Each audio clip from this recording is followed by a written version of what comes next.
اللہ وبرکاتہ۔ الحمد للہ وکفا وسلام علی حبیبہ المصطفى اما بعد فاعوذ باللہ من الشیطان الرجیم بسم اللہ الرحمن الرحیم ان اللہ وملائکتہ یصلون علی النبی یا ایہا الذین آمنوا صلوا علیہ وسلموا تسلیما اللہم صل علی سیدنا محمد معدن الجود والکرم وآلہ واصحابہ الکرام وابنہ الکریم وبارک وسلم صلاة دائمة سرمدا ابدا بحمدہ تعالی وبکرم مصطفیٰ صلی اللہ تعالی علیہ وسلم۔ آج قرآن عظیم کے 14 پارے مکمل ہو چکے۔ اللہ کریم بقیہ قرآن عظیم کے حصے کو صحیح تجوید سے تلاوت کرنے اور آپ سب کو سماعت کرنے کی توفیق عطا فرمائے۔ ایک فرقہ نکلا ہے اہل قرآن، ابھی ایک فرقہ ہے، انٹرنیٹ پر کتنے فرقے آئیں گے پتہ نہیں، ابھی 72 تو بہت پہلے ہی ہو گئے جو جہنم میں جانے والے تھے، ابھی آ ہی رہے ہیں، ان کی شاخیں پہ شاخیں ہو رہی ہے۔ اہل قرآن اور اللہ کی پناہ یہ اکثر جو ہے نا پاکستان سے نکلتے ہیں۔ ایک اسی طرح کا فرقہ جس میں وہ یہ کہتے ہیں کسی بھی حدیث کی ضرورت نہیں، کسی بھی چیز کی ضرورت نہیں، ہمارے لیے قرآن کافی ہے۔ قرآن میں اللہ نے فرمایا نا ہر چیز کا واضح بیان کیا، تو اس آیت کی وجہ سے اب کسی دوسری چیز کی ضرورت نہیں، بس قرآن ہی کافی ہے، قرآن ہی کافی۔ وہ دنیا کو ایسا گمراہ کرتا ہے آدمی، ہاں بات کرنے نہیں دیتا علماء کو، لیکن وہ لوگوں پر اپنے لچھے دار باتوں سے حاوی ہونے کی کوشش کرتا ہے۔ ہر چیز کا بیان قرآن میں، ہر چیز کا بیان قرآن میں۔ کافی سال پہلے ہمارے استاد گرامی حضور محدث کبیر رحمۃ اللہ ادام اللہ اقبالہ، آپ نے فرمایا تھا کہ آپ کا ایک اہل قرآن سے کسی سے مباحثہ ہو رہا تھا، ہر چیز کا بیان قرآن میں، ہمارے لیے قرآن کافی ہے۔ تو حضرت نے اس سے کہا کہ تو ٹھیک ہے، کتا کھانا کہاں ہے، کیا ہے بتائیے، حلال ہے کیا حرام ہے؟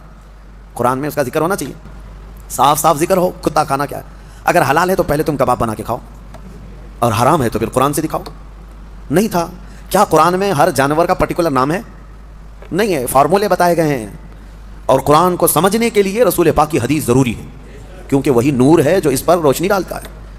نبی پاک صلی اللہ علیہ وسلم کی حدیثوں کے بغیر قرآن کو سمجھنے کی کوشش کرو گے پھر اٹکل پچو مارتے رہ جاؤ گے، اس کا مطلب یہ ہو سکتا ہے، اس کا مطلب یہ ہو سکتا ہے۔ نبی پاک صلی اللہ تعالی علیہ وسلم کی احادیث سے جس نے قرآن کو سمجھا وہ ہدایت پر ہے، وہ ہدایت پر ہے۔ ورنہ یہی انٹرنیٹ کے کیڑے جو ابھی نکلے ہوئے ہیں اپنا فرقہ بنائے، اور انہوں نے کیا کیا انکار کر دیا، معجزہ نہیں ہوتا، یہ تورات زبور انجیل کوئی کتاب ہی نہیں تھی، ہاں، اور سب سے افضل قوم جو تھی وہ بنی اسرائیل تھی، امت محمدیہ نہیں ہے۔ آیتوں کے ذریعے سے بہت کچھ توڑ مروڑ کر کے مانے۔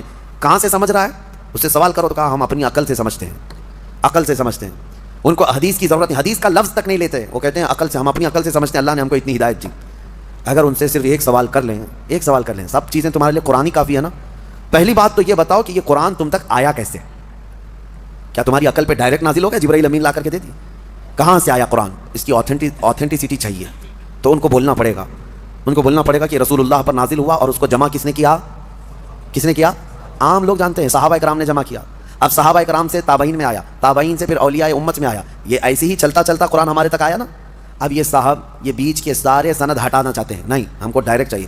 اگر تم یہ صحابہ کرام اور تابعین کے سلسلے کو ختم کرو گے تو قرآن کی سند بھی نہیں رہ جائے گی، قرآن کی سند بھی نہیں رہ جائے گی۔ قرآن کو اگر تم حقانیت والی کتاب مانتے ہو تو یہ ماننا پڑے گا اس کو ہم تک پہنچانے والی جو ذاتیں ہیں وہ نبی پاک صلی اللہ علیہ وسلم کے سچے غلام ہیں، اور انہوں نے ہی حضور کی حدیثیں بھی بیان کی، اور قرآن کی تشریح بھی انہوں نے ہی ہمیں سمجھایا۔ اسی لیے قرآن کو اپنی عقل سے نہیں بلکہ صحابہ اور تابعین کی سمجھ سے ہمیں سمجھنا ہے۔ جیسے رسول اللہ نے انہیں سمجھایا ہے ویسے ہم قرآن سمجھنا چاہتے ہیں، تو عقل نہیں، گوگل نہیں، بلکہ فہم صحابہ جس کو کہتے ہیں، صحابہ کرام۔ ابھی لوگوں کو بڑا آسان ہے، آیت سمجھنا ہے گوگل کر دو، اور گوگل لا کر کے دیا، اور گوگل کتنی جگہ گلیوں میں پھنساتا ہے پتہ ہے، بڑی بڑی گاڑیاں لے جا کر کے نکڑ پہ لگا دیتا ہے۔ گوگل میپ والی آنٹی جو بولتی ہے اس کے پیچھے پیچھے چل کر کے کتنی مرتبہ تو ہم بھی دھوکے کھائیں۔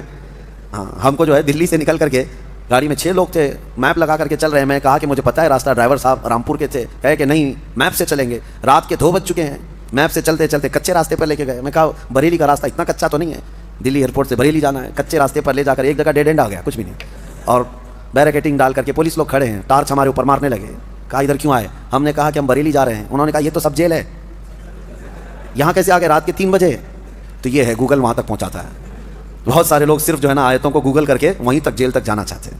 صرف اس پر ڈیپینڈ مت رہو۔ ہاں، میں یہ نہیں، اس کا انکار نہیں کرتا کہ اس میں کچھ نہیں ہے، لیکن یہ آتھینٹک ہے یا نہیں اس کو سمجھنے کے لیے پھر تمہیں علماء حق کی ضرورت ہوگی۔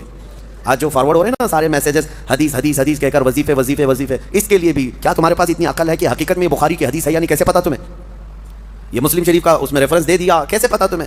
ایک بات یاد رکھو، قیامت تک جتنی بھی ٹیکنالوجی آ جائے لیکن علماء صالحین جو اصول جانتے ہیں ان کے محتاج ہی رہیں گے۔ امام غزالی رحمۃ اللہ علیہ فرماتے ہیں اگر علماء اس زمین پر نہ ہو تو انسان سب جانور ہیں، وہ صرف جانوروں کی طرح گھومتے رہ جائیں. آپ کو حق اور باطل میں فرق کرنے کا طریقہ انٹرنیٹ سے نہیں معلوم پڑے گا, پھر تمہیں کسی کے ہاں جا کر کے سمجھنا ہی ہوگا. بہرحال اللہ تبارک و تعالیٰ ہمیں قرآن سے ہدایت عطا فرمائے اور بد دین اور گمراہوں کی صحبت سے اللہ ہماری حفاظت فرمائے.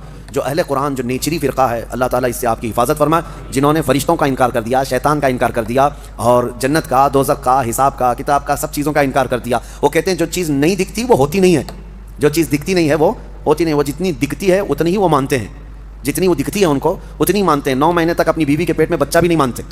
جب تک آیا نہیں دنیا میں تب تک بچہ ہے نہیں. ہاں, دکھنے والی چیز ہی ان کو یقین کرنا.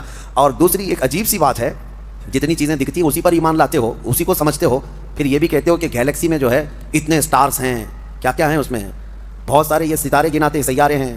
ہاں, اور پھر ان کے سولار سسٹم کے جو سٹارز ہیں وہ کہاں سے انہوں نے لا کے دکھایا؟ کیا ہر آدمی دیکھ رہا؟ آپ نے دیکھا یورینس, نیپچون, پلوٹو, یہ سب پتہ ہے نا سب آپ لوگوں کو؟ آپ جا کے دیکھ کے آئے سولار سسٹم میں جو ستارے سائنس دکھا, دیکھ کر کیا ہے؟ نہیں, لیکن سب مان رہے ہیں. کس نے کہا؟ سائنسدانوں نے کہا. سائنسدانوں نے کہہ دیا کہ سولار سسٹم میں یورینس بھی ہے, نیپچون بھی ہے, پلوٹو بھی ہے, فلاں فلاں سٹارز ہیں. آپ آنکھ بند کر کے مان رہے ہیں. اور یہ تو اتنا یقین ہے کہ چاند میں جا کر کے آ گئے, وہ بھی مان رہے ہیں.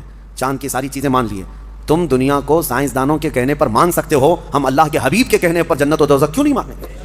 یقیناً اس رسول نے ہمیں خبر دیا ہے, اس پر ہم ایمان لاتے ہیں, اور اللہ تعالی ہم سب کو غیب پر ایمان لانے والی جماعت میں ہی قبول فرمائے. وآخر دعوانا الحمدللہ رب العالمین.